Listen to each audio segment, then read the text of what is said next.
Hello everyone.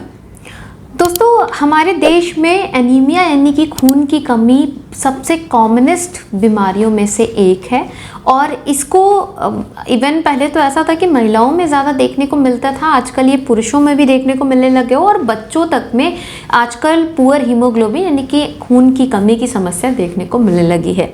आज मैं आपको बताऊंगी कुछ ऐसे महत्वपूर्ण लक्षण जिसे अगर आप अपने शरीर में आए दिन महसूस कर रहे हैं तो आपको इमीडिएटली अपने खून की जाँच करके ये कन्फर्म करना चाहिए कि कहीं आपके शरीर में खून की कमी तो नहीं हो रही है। और इनफैक्ट आप बच्चों में भी अगर ये चीज़ें ऑब्जर्व कर रहे हैं कि उनको दिख रहा है कि ऐसे लक्षण उनमें आए दिन आ रहे हैं तो उनमें भी इमीडिएटली क्रॉस वेरीफाई करें, क्योंकि बहुत लंबे समय तक शरीर में खून की कमी आगे आपको बहुत सारी परेशानियां खड़ी कर सकती हैं। तो मैं डॉक्टर प्रांजलि आपका बहुत बहुत स्वागत करती हूँ। चलिए बात करते हैं एनीमिया और उसके कुछ महत्वपूर्ण लक्षण और उसकी टॉप 5 होम्योपैथिक मेडिसिन के बारे में। दोस्तों, सबसे पहले ये जानते हैं आखिर एनीमिया हम किसे कहते हैं, यानी कि खून की कमी आप किसको कंसीडर करते हैं। खून की कमी यानी कि हमारे शरीर में जो हमारा हीमोग्लोबिन होता है, जो हमारे रेड ब्लड सेल्स यानी कि जो लाल रुधिर कणिकाएं हैं उनके भीतर मौजूद होता है। ये हीमोग्लोबिन एक तरह से समझिए आपके शरीर में आपकी एक एक छोटी छोटी जो कोशिकाएं हैं उनको ऑक्सीजन प्रोवाइड करने का काम करता है।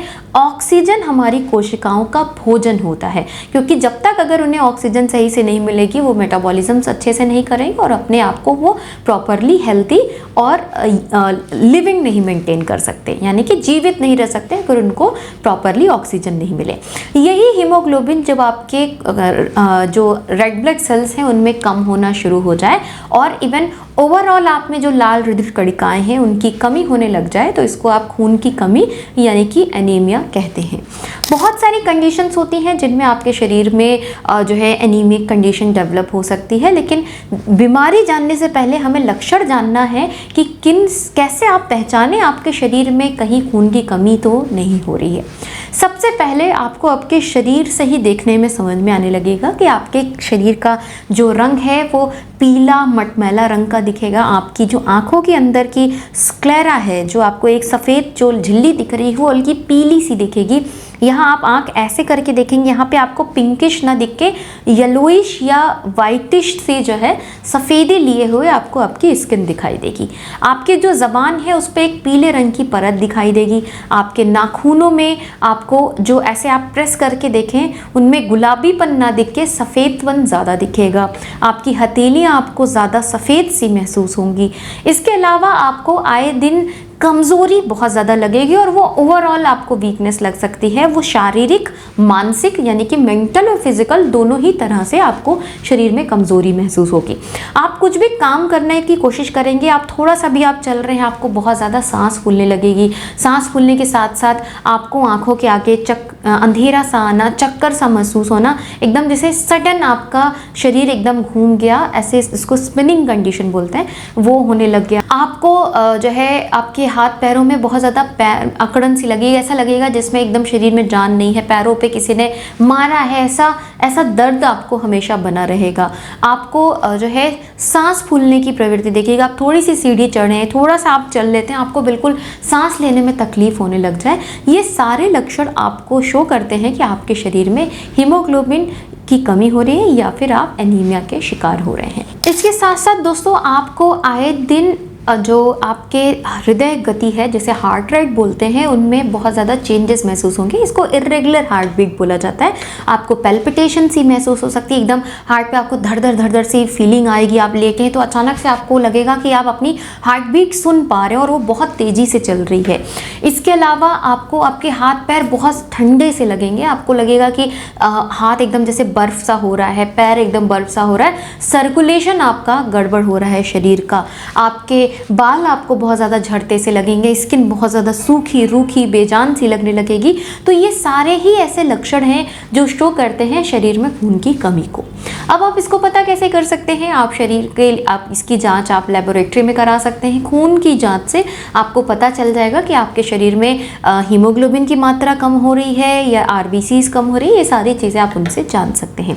औसतन जो महिलाओं में है 12 से 13 ग्राम हीमोग्लोबिन एक अच्छा माना जाता है, और अगर ये 10 से नीचे है तो आप इसको एनीमिया की कैटेगरी में रखेंगे। पुरुषों में ये 14-15 अच्छी कैटेगरी मानी जाती है। वैसे तो एक एवरेज अगर बताया जाए तो 14 से 17 जो है mg/dl का जो कंटेंट है हीमोग्लोबिन का, वो अच्छा माना जाता है पुरुषों में। लेकिन अगर ये 14 से कम जा रहा है तो आप इसको एनीमिया की कंडीशन में रखेंगे। ये हो गए कुछ लक्षण। अब उनके पीछे के जो कारण हैं वो बहुत सारे हो सकते हैं। आपको फिजियोलॉजिकल हो सकता है, पैथोलॉजिकल कंडीशन, दोनों ही स्थिति में आपको हीमोग्लोबिन के कम होने की संभावना हो सकती है। फिजियोलॉजिकल का मतलब कि आपको सडन कोई ब्लड लॉस हुआ, आपका एक्सीडेंट हो गया, आप में कहीं चोट लगी जिससे आपको बहुत ज़्यादा खून लॉस हुआ है और उससे आपका शरीर में हीमोग्लोबिन ड्रॉप कर गया। पैथोलॉजिकल कंडीशन ऐसी है कि आपको कोई ऐसी बीमारी है जिसके वजह से लगातार आपके शरीर से खून निकले जा रहा है, उसके वजह से आपको ये चीज़ हो रही, या फिर आपके शरीर में खून का प्रोडक्शन ही सही से नहीं हो रहा। इस स्थिति में भी आप एनीमिया जैसी संबंधित बीमारी देखने को मिल सकती है। पैथोलॉजिकल में क्या हो सकता है कि आपको जैसे पेट में अल्सर बने हो जिसमें खून रिलीज हो रहा हो, पाइल्स की शिकायत हो, आपको आपके आंतों में या तो अल्सर है या आपके आमाशय में अल्सर है, आपको सिकल सेल एनीमिया है, थैलेसीमिया है। इस स्थिति में क्या होता है कि आपके शरीर में जो खून के बनने की पॉसिबिलिटीज़ हैं वही सही से नहीं हो पाती, इसके वजह से भी आपके शरीर में एनीमिया की दिक्कत देखने को मिल सकती है। तो बहुत सारे कारण हैं, लेकिन अगर जो मैंने लक्षण बताए हैं, अगर आपको इस तरह के लक्षण आ रहे हैं तो आपको इमीडिएटली इस चीज़ को क्रॉस चेक करने की आवश्यकता है कि आखिर क्यों आपके शरीर में खून की कमी हो रही है, और अगर हो रही है तो उसको हम ठीक कैसे करें।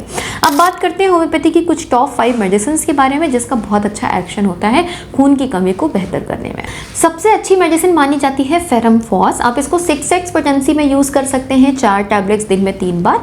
ये जो फेरम फॉस है वो आपके शरीर में हीमोग्लोबिन को तो अच्छा करती है, आपके बॉडी में एनर्जी को भी अच्छा करने में हेल्प करती है। आपको अगर बहुत ज़्यादा वीकनेस डेवलप हो रही है हीमोग्लोबिन की कमी के वजह से, ये इसको भी बेहतर करने में, इवन आयरन डेफिशिएंसी में भी ये बहुत अच्छी काम करती है। फेरम ये आयरन से को भी इम्प्रूव करने में बहुत ज़्यादा लाभप्रद होती है।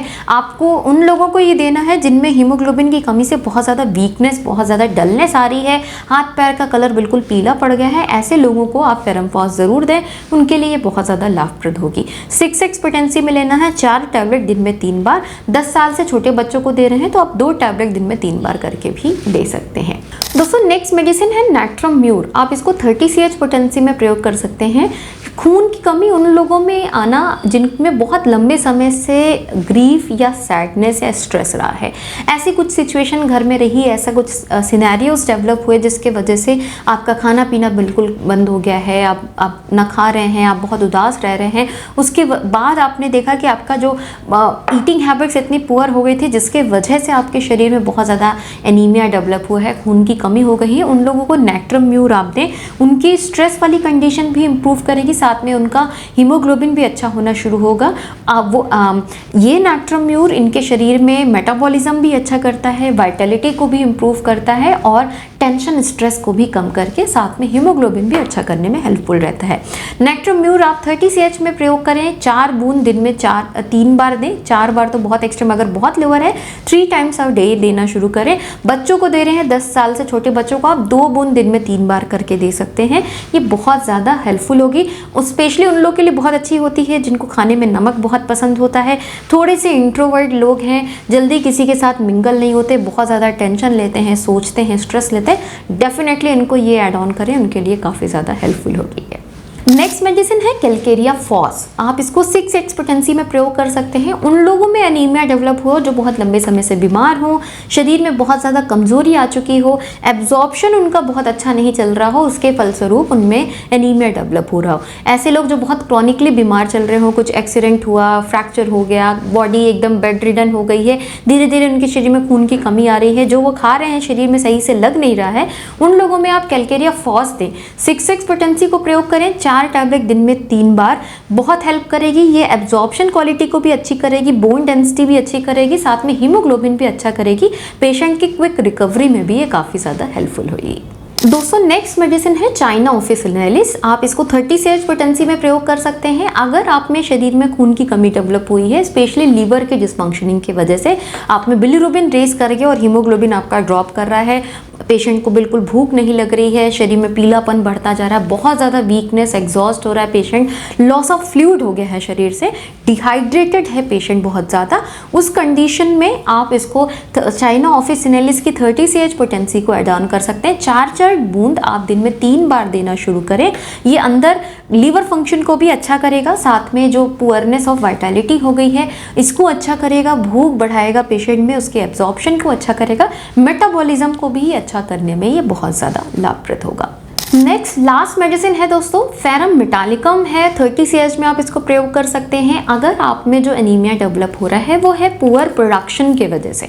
अगर शरीर में खून बन ही सही से नहीं रहा है, जैसे वो थैलेसीमिया है, सिकल सेल एनीमिया है, इन सारी कंडीशन में है अगर पेशेंट और उनमें खून की बनने की प्रक्रिया ही प्रॉपर नहीं है, तो आप उन पेशेंट में ये दे सकते हैं। शरीर में बहुत ज़्यादा कमजोरी आ रही हो पेशेंट को, बहुत ज़्यादा फेस पेल हो, एग्जॉस्टेड हो, वीक फील कर रहा है, जिसके फलस्वरूप और आपने जब चेक किया तो शरीर में हीमोग्लोबिन बहुत कम मात्रा में बचा है, तो उन पेशेंट्स में आप इसको दे सकते हैं। 30 CH की पोटेंसी लें, 4 ड्रॉप्स दिन में 3 बार दें पेशेंट को। ये बॉडी में बाकी और सारे जो पॉजिटिव फैक्टर हैं उन पे भी हमें काम करना पड़ेगा, बट इस पे ये उनके प्रोडक्शन को हेल्दी करने में, मेटाबॉलिज्म को अच्छा करने में, साथ में जो आपके RBCs में पुअरनेस डेवलप हुई है, जो सही से बन नहीं रही है, ये उनको इन्हांस करेगा कि quality of red blood cells अच्छी बननी शुरू हो, जिसमें हीमोग्लोबिन कंटेंट प्रॉपरली बनना तैयार हो, ये उसके लिए भी बहुत हेल्पफुल रहेगा। तो ये दवाएं हैं, आप अपने सिम्टम्स के बेसिस पे इसमें से कोई एक को आप चूज कर सकते हैं, आप साथ में लें। साथ में अपने कारणों पे अवश्य ध्यान दें, अगर आप अपने कारणों पे सही से फोकस नहीं करेंगे हम इसको पूरी तरह से ठीक नहीं रख पाएंगे। साथ ही आप डाइजेशन अपना अच्छा रख सकते हैं ताकि आपका एब्जॉर्प्शन अच्छा हो। खाने में आप आयरन संबंधित चीज़ें जैसे कि पालक है, पॉमग्रेनेट है यानी कि अनार है, जैगरी यानी कि गुड़ है, इन सारी चीज़ों को अच्छा रख सकते हैं। खजूर ऐड कर सकते हैं, इन चुकंदर है इसको ऐड कर सकते हैं। तो इन सारी चीज़ों को भी आप अपने डाइट में ऐड करें, जिससे आप अपने क्विकली अपने शरीर में हीमोग्लोबिन को अच्छा कर सकेंगे। तो आशा करती हूँ दोस्तों ये वीडियो आपको पसंद आया होगा। वीडियो अच्छा लगा है तो इसे लाइक ज़रूर करें, शेयर करें ज़्यादा से ज़्यादा लोगों तक, ताकि वो भी अपनी परेशानी को यूं ही ठीक रखें विदाउट एनी साइड इफेक्ट। मिलती हुई इसी तरह के इन्फॉर्मेटिव वीडियोज़ के साथ, तब तक के लिए thank you so much. Stay safe and healthy.